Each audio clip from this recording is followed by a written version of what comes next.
On this podcast, we will talk about the tools we have used in order to remind us who and what we are. We will talk about the spiritual technologies that bring us back to the knowing that we are sovereign. That bring us back to God. The only actual advice you will get on this podcast is to consult within. The rest is all the things that happen when you do it. My name is Jasai. And my name is Stori. And this is Sovereign You. And we are back. Welcome to Sovereign You. Good morning to you. Good day to you, young lady. How are you today? I'm great. How are you? I am fantastic. Oh, I'm going to take a deep breath here, reorient myself. And then we're going to just jump right into this holy inquiry. Today's question, serious one. Go ahead. Tell me about a time when you broke your own heart. I mean, lots of times. When you just let yourself down? Yeah, but I think breaking your own heart, like a broken heart is it's a pretty serious thing. But yeah, if that's how that translates to you, for sure. Yeah, like mostly it's just letting yourself down.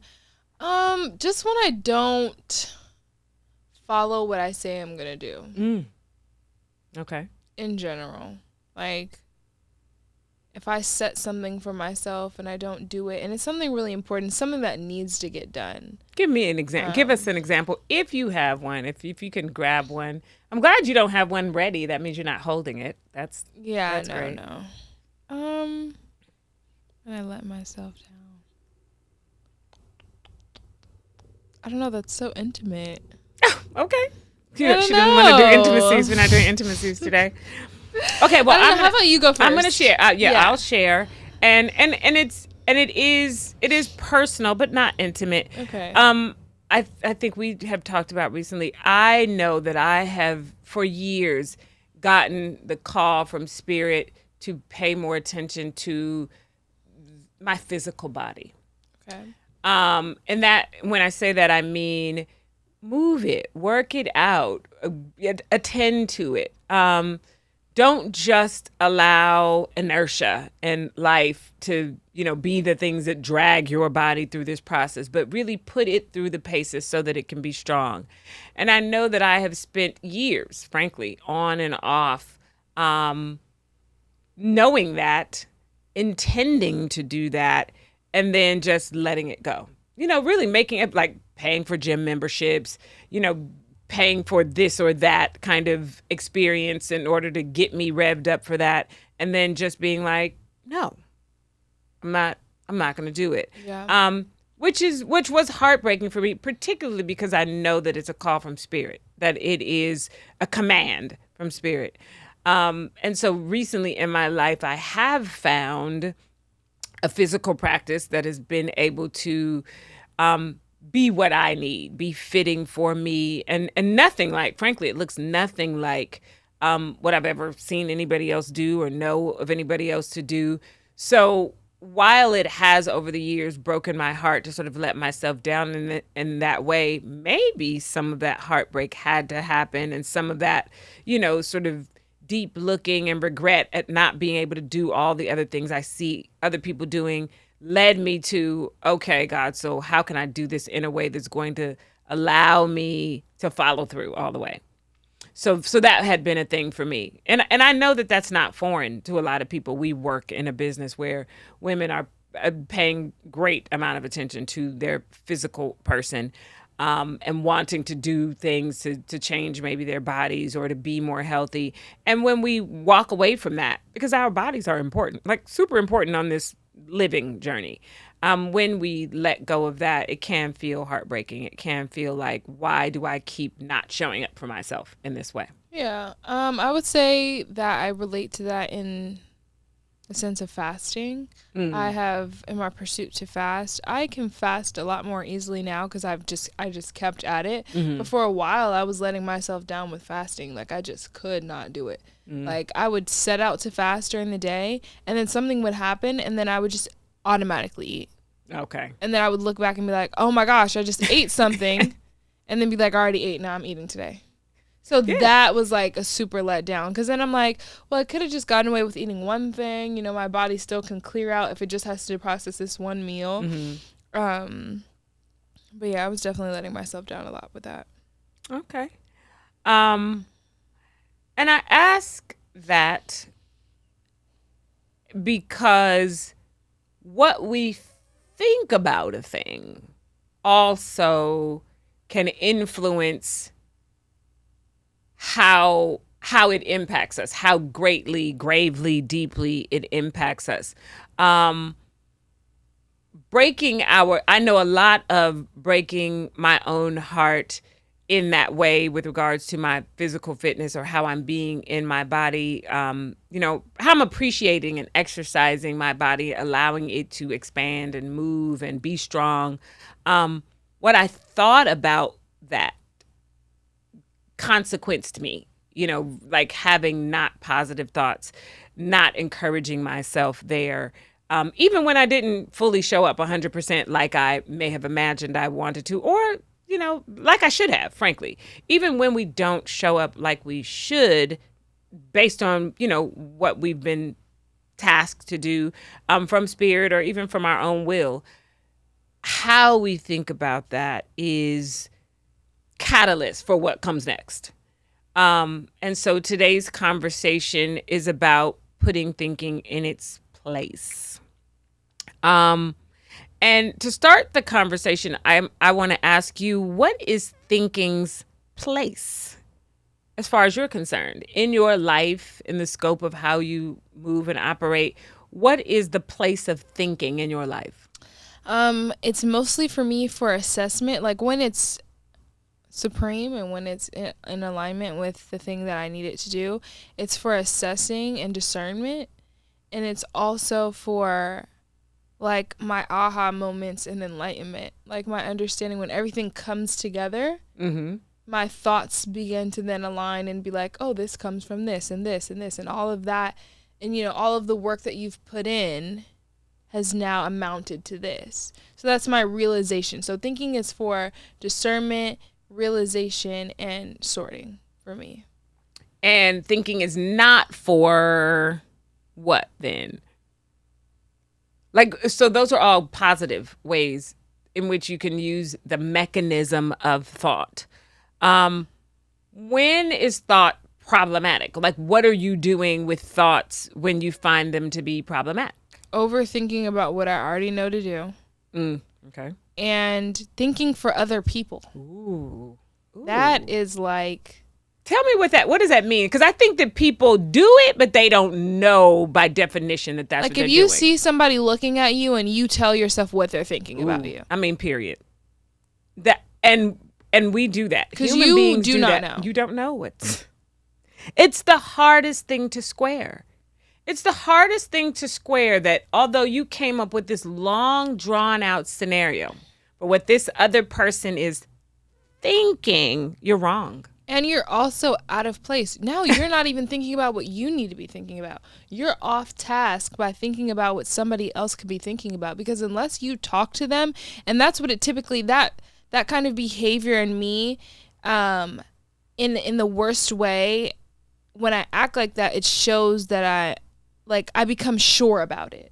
Like it affirms when I think about what they could be thinking about and I'm reading their body language, it then reaffirms what I'm thinking, and it shuts me away from even engaging with them to see what they really think. Yeah, to see what kind of experience they're having. Yeah, because most of the time, most people who are so invested in what other people think about them aren't even really engaging with other people. They're just only in the thoughts of what they think other people think about them. Listen, that just changed the whole trajectory of this conversation, because when we came up with this topic, when we talked about this topic, I never even fathomed the elephant in the room that is thinking for other people. Yeah, don't. It spends so much of our time deciding this person is thinking this. And so that's like the social aspect, but even think about the work aspect. Like when we work with one another, we have even had conversations where it's like, you can't make decisions on your own. You can't think that because you think that's a great idea, that's also what your partner thinks is a great idea. You need to communicate with people. You actually need to hear what people think and not think you know what they think. It helps. It certainly helps in every kind of relationship, even the passerby type relationship. If you're engaging somebody in line at a burger stand and they move a particular direction and you decide, oh, they're blocking me or they're trying to, like, Yeah. Because we hardly are in command of our own thoughts. We hardly know what we're thinking for our own self. So just to decide that we know why a person is moving the way they're moving or doing what they're doing is faulty at best, dangerous at worst. It really could be dangerous because that's coming from your wellspring. You don't even know what's in their wellspring. So yes, that's beautiful. That's a beautiful thing to keep in mind. Yeah. That to think and use my thinking properly for myself is its own it's its own job. just only do that. And it's so automatic. Like, I think that people feel more informed when they can quickly assess what somebody else is thinking. For sure. It's like, if I can know what this person is thinking before I make my next move, I'm better informed. I have the upper hand. But it's like, no, you're so wrong. You could be missing blessings. You could be missing opportunities. You could literally be in front of yourself, blocking yourself by being every player on the chessboard. You're not every player. You're not every player. You're not. You're you. You're not every player. And if you want to know what this other player does, if you want to know what the function of this other being is and how that relates to you, you have to actually speak to them. You have to actually engage with them. You can't just decide. I'm really I'm overwhelmed with the clarity of that. Because I'm in a relationship. I think anybody in a relationship, for purposes of expediting, sometimes we think. Yes, like it's lazy. It's very lazy. To think for other people. Yeah. And maybe we think it saves us emotionally. Like, if I ask them, because then you would have to decide they're going to say something that's going to hurt you. You would have to decide they're going to say something that's going to upset you. You can't know that. Yeah, and I think that it's also a programming and a behavior and a habit also in relationships too, because it's also, it can be placed in like a cute way too. Like, I know their order when we go out. I already know so many things about this person that I don't have to ask them, that I don't have to speak to them about certain things that I already know about them. I already know the way that they act and behave in certain situations, so I don't have to consult with them. And I feel like that's been a problem in, my relationship. I've experienced that as an actual problem. Don't just decide how I'm going to act. Because today is a new day. Yeah, this breath is a new breath. Yeah, engage with me so that I have the opportunity to react in the way that I would in this moment. Don't just decide that you already know. Yeah, that's beautiful. Which really brings up the reality, which we tend to gloss over, that people are becoming something new in every moment. That people are.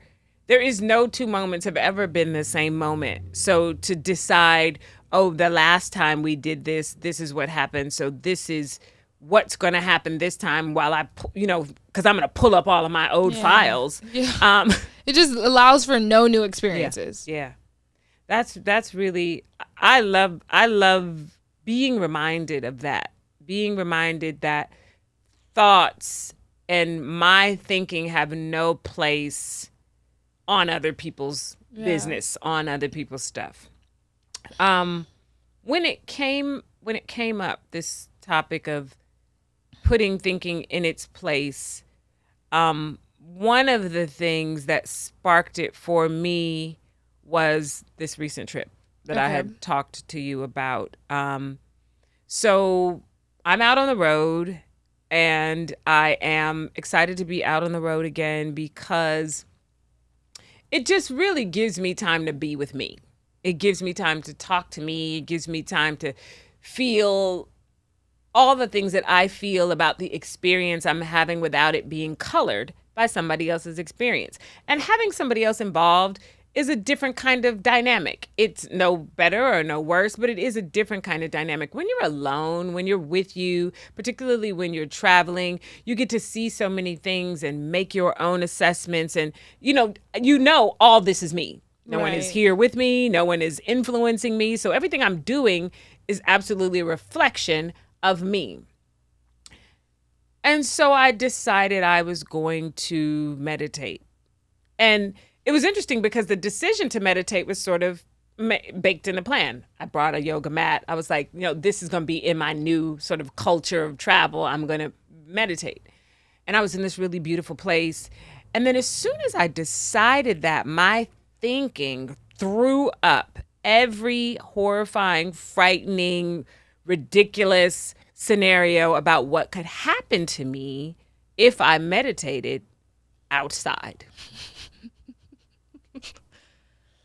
Now, I wasn't in the middle of the desert. I wasn't, in a back alley. Like I was in a club. I wasn't in a club. Like I was at this really beautiful hotel with a space that felt kind of designed for solitude and stillness. Now, of course, there are people moving through the space because this is a hotel. There was a wedding at the hotel. So there's lots of people here, but it's a wedding. This is not the turn up. So people are behaving in a way that makes sense to get some peace and quiet if you go off to the side.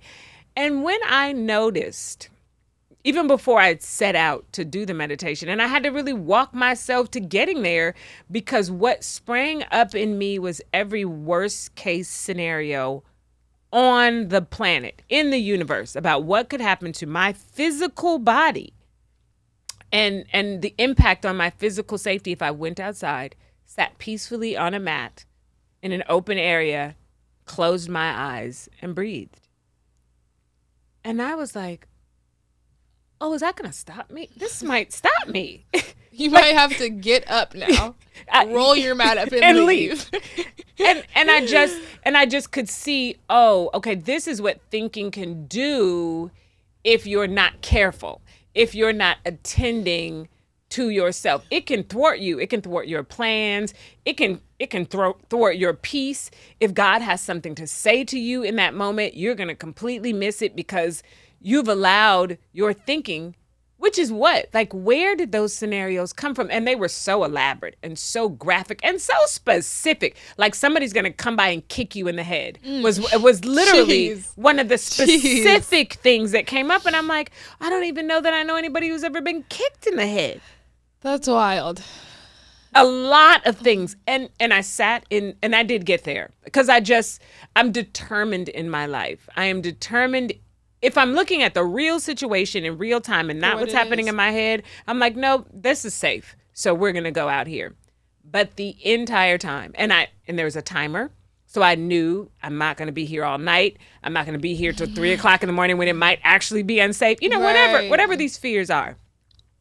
The whole time, I really had to employ my breathing and anchor myself to my breathing in order to basically surf the waves of this craziness in my head.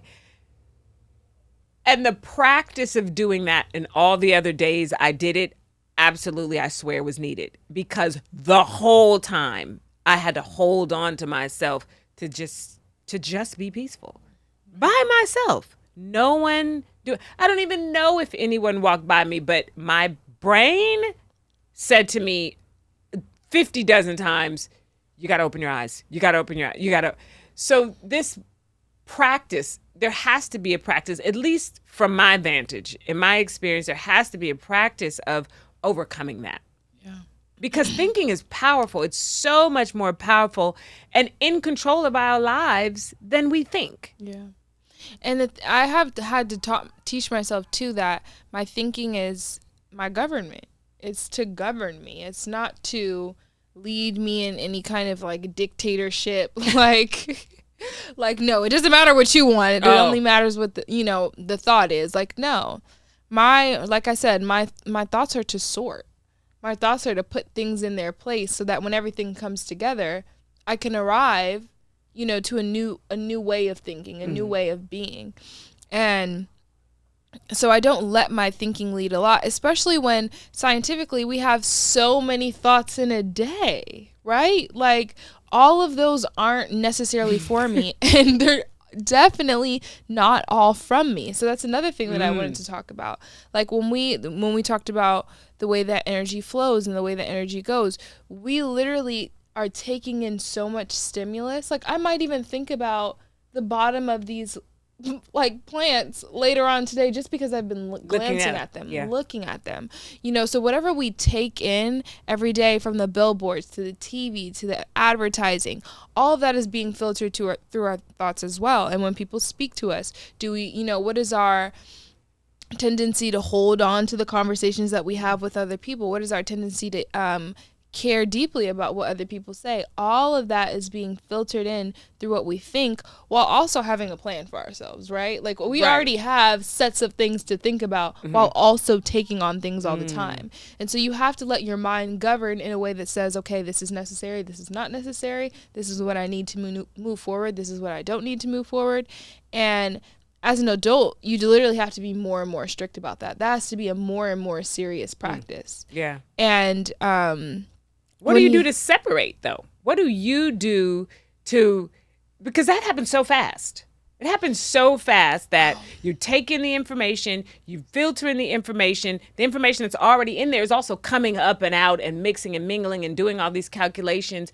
What are you doing in your life that lets you even hop into the melee there and organize that? But your brain is a magnificent place. And, I think that, like you say, following your breath is so, so important, because take a deep breath, relax, bring yourself to a grounded state, and know what it is that you need to do. And then, there are some times, especially when it's not an automatic response, not only in our thinking and our behavior, that we'll maybe forget to do something. Like, if you're leaving the house and you're like, oh, I was thinking about so many things, I forgot to grab this, or I forgot to grab that. But in the grand scheme of things, keep a practice of remaining grounded by following your breath or doing something that grounds you, whether that's lighting Palo Santo or sage, and literally ground yourself in your experience and keep your mind on what it is that you need to do, because lots of things are going to come up. And I realized that being an adult is actually much more simple than we make it seem, but there's just so much stimulus, there's so much input, there's so many distractions, if you will, to keep you from doing what it is that you need to do, because what you need to do is simple. I would hope that the plan that you make for yourself is aligned with routines and behaviors that you can execute easily every day. But in the midst of that, your mind has to govern all the other things that come in. Yeah. One of the ways that makes moving through that infinitely easier is cutting down on the intake. That's true. The intake you can control. Yeah. I was watching Kim scroll her phone. And it's interesting that everybody's scroll is different. Everybody's scroll feels different. So it's very interesting to look at somebody scrolling their phone and be like, oh, it doesn't feel like that. When I'm scrolling my phone, the things I see there make me feel a different kind of way. Yeah. And I thought to myself, because that's not my feed, that's not my curation, those are not things I would have chosen. I thought to myself, oh no, if that was my feed, I'd be exhausted. Like, what I feel when I'm looking at that feels exhausting. But that's exactly what somebody might feel if they look at my feed. Like, that's exhausting, or that's boring, or like, why would somebody curate in that way? But this is the evidence that our thoughts basically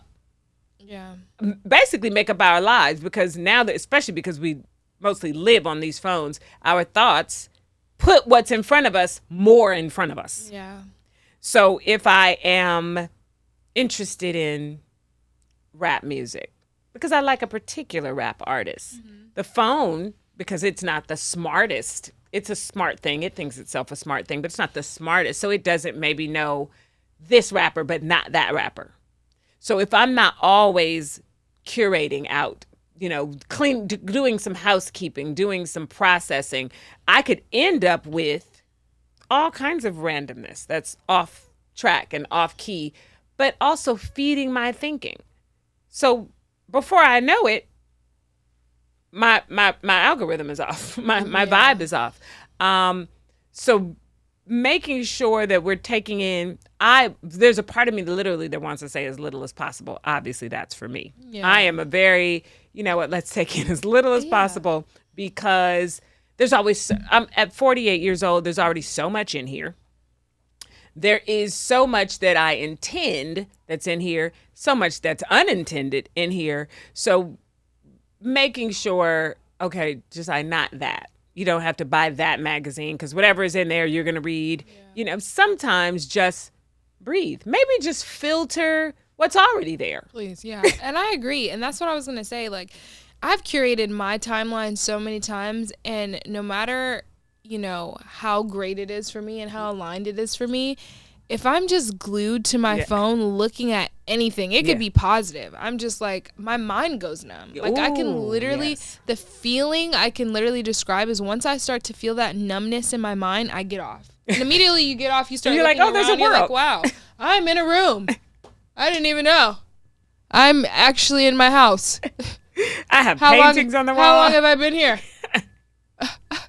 Like, it is so bad. And so I would much rather just take in what's in my real life. Literally right around me. Yeah. This cup.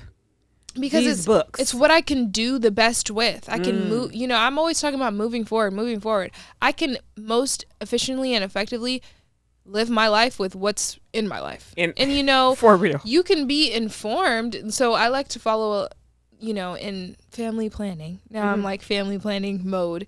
I follow a lot of families. I follow a lot of, you know, women who make homes and, you know, do a lot of handmade things like they put together. I saw the most beautiful bouquet of roses encased in ice, and then she put drinks in there. Oh, okay. So just really cute ways to like dress up your home and, you know, take care of your kids and things like that. I like unfollowed a lot of the clothing pages that I was following because I'm like, bro, I'm not shopping ever. So why am I looking at this all the time? You know, but just taking, like you were saying, taking in the least amount of outside stimulus as humanly possible, especially when there's constant marketing and ads. Like, these people don't love you. No. Let's be honest. Don't know you, don't love you. Yeah, so I don't want to really be taking in so much of that. I don't. That's so interesting as a thing to note. Like, taking in things that are full of love for you is so valuable. Like, imagine that. Like, imagine if all the things that you took, because again, there's already so much in you. But imagine if the things you took in deliberately that fed you, because these things are feeding you, same as food. Yeah. If we took in things that we know were curated with us in mind, with loving us in mind, with caring for us in mind, with our peace in mind, we would have different lives. Just making sure that what is here is going to be beneficial to me, not just random. Like, it could be interesting, but really beneficial. And it doesn't always have to be for me or about me, but if it resonates, then it's universal, and then I can apply it to myself.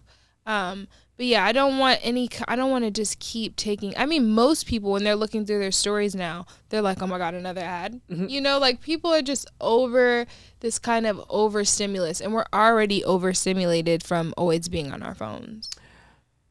Yes. And so the place of thinking, one of the things that's interesting in my practice is I have come to experience that when I'm present, very little thinking happens or needs to happen.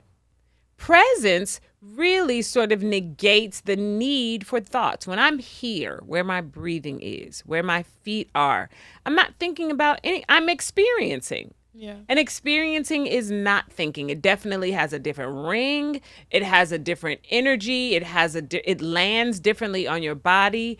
And maybe so many of us are experiencing a kind of anxiety or a kind of displacement because we really aren't experiencing what's really happening in our lives. Like, in this room right now, I can feel a spot of air on the left side of my head. I can feel that because I'm here in the room. But if my brain was spinning, even though that's happening, I could totally miss that. It feels very calming. It feels very cooling. My body tends to run hot. So my awareness that some cool breeze is on my head is literally making me more comfortable in this space, making me feel like, oh, I can be here for a long amount of time without feeling like, oh, I'm going to need to get out of here and get some air. But literally, somebody could have a completely opposite or different reaction because they're not here in the room where supports are. Yeah. So that's an offering. An offering to be here automatically aligns thinking. It puts thinking in its place. Our willingness to be present with what is actually happening then puts thinking in the proper place so that when it's needed, it employs itself. Yeah. It definitely employs itself. Today I am going to be sharing a book. I'm going to be sharing a book, Joan Didion's The Year of Magical Thinking. So Joan Didion is a writer of essays, and she's a brilliant, I don't know if Joan Didion won a Pulitzer Prize. I don't know if she's a New York Times best-selling writer. She's fancy in the world of writing. And so her essays have been certainly features all over the globe. But she's really just a brilliant, beautiful storytelling. And this book is really about the time in her life where she decided, I'm going to lean into all the beautiful things that are happening in my life, in my experience. I'm going to say yes. I'm going to engage life and see it as magical and see it as to my benefit. And then what happens when you do that is that life becomes magical and it becomes to your benefit. And so these essays are really just beautiful storytelling for me, first of all, which I love, obviously. Beautiful storytelling and encouraging. It encourages us that if you decide that, no, my life is good, and the things that are happening to me, no matter the circumstance, because that's sometimes what messes us up, that we're like, oh, this circumstance is problematic. No circumstance have to be problematic, depending on how you're thinking about it, depending on how you're being present, and if you're being present in it. And her stories feel like that, like a drop in to a moment where she's fully present and fully awake and fully aware of what's going on, and in that, having a very transformative and beneficial experience. So I recommend this for people who love storytelling. Joan Didion's The Year of Magical Thinking is it. That's awesome. And for you, my dear. Okay. Okay, is it possible to have ancestral connection without knowing their identity? Yes.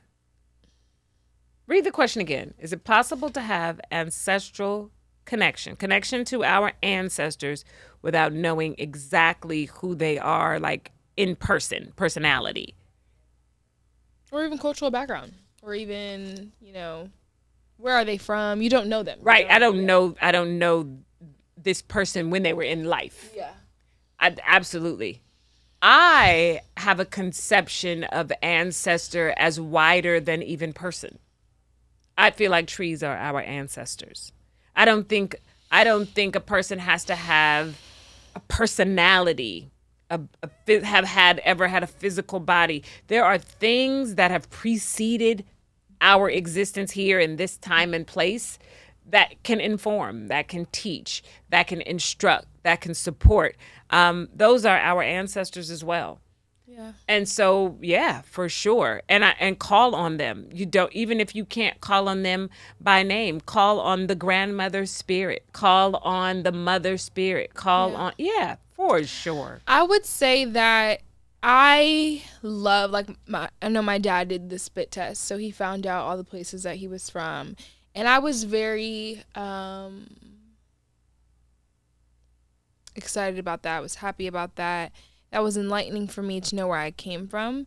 But at the same time, from your perspective, I've also heard you say, I'm just going to decide where my people are from. And I think to a certain extent, for me, where that falls into line is I have the understanding where I'm from my dad's side. And then I know our, maybe like 100, 200 years removed where our family is from here. But as far as knowing more, I just decide all of the skills that are inside of me, all the passion that's invested in me, all of the drive that is invested in me is literally a compilation of those experiences. It's literally the product of those people literally inside of me genetically in my DNA. And so that's what I praise. That's what I look at. And I'm like, I'm doing it for this program, for this literal seed that's inside of me. To bring that to life, to literally, with whatever circumstances I face and whatever opportunities are put in front of me, I'm just going to extend the legacy that's inside of me. Beautiful. I am, so scientifically, what people experience when they experience me here on the planet in this incarnation, scientifically, as far as humans are concerned, I'm one of the first things. This is what I'm aware of. I am, as an African descendant woman, if we just want to talk about the material realm, I'm one of the first things. So I feel like everybody here is my ancestor. Everybody that has been came from that first seed. The ability and the willingness to claim that gives me so much more to work with. Like it really feels so expansive that I don't feel like I could go anywhere and be left out, that I could be abandoned. I know that, particularly, again, in this incarnation as a Black woman, this is all me. This is all me and all mine. And then when you talk about from a cosmic perspective, this is really all one thing. Absolutely, yeah. This is all one thing. Nothing different is happening. So if I need support from a realm I might not have any immediate sort of knowledge of, I just tell God, like, I need a cosmic thing. Yeah, and that's what makes it so amazing for me. I compare cultures a lot too, like seeing different cultures and being like, oh, there's some similarities there and there's some similarities here. Like, we really are all of the same essence, all of the same creation. And then, in our own spaces with respects to our own particular interests as cultures, we kind of create our own story, our own path. Which is beautiful, because then we have things we can refer to that don't look exactly like us, but are resonant, which feeds our spirit, feeds our experience, and then lets us grow a new thing. Yeah. So yes, if you don't know the names of your immediate relative ancestors, you don't worry. God knows you don't know that, and you don't need to. Yeah, and just tap into who you are, because they're there. They're there. Absolutely. That's beautiful. If you tap into who you are, they are there. And then you can make up the rest if you want to, because they don't care at all. They do not care. Because they don't care. So thank you so much for joining us today for today's podcast. If you are interested in the video version of this podcast, you can head over to YouTube. This Season 2 is available for free on YouTube, so you can check us out in all of our studio glory. And if you are wanting to check out both Season 1 and 2 of our podcast, you can head over to Apple Podcasts or wherever you get your favorite podcasts. And we are on Instagram at SovereignUPod. All right. Thanks so much, guys. Thank you. Talk to you soon. Bye. All things as it should be. Pleasure and abundance. My joy is now. My joy is now.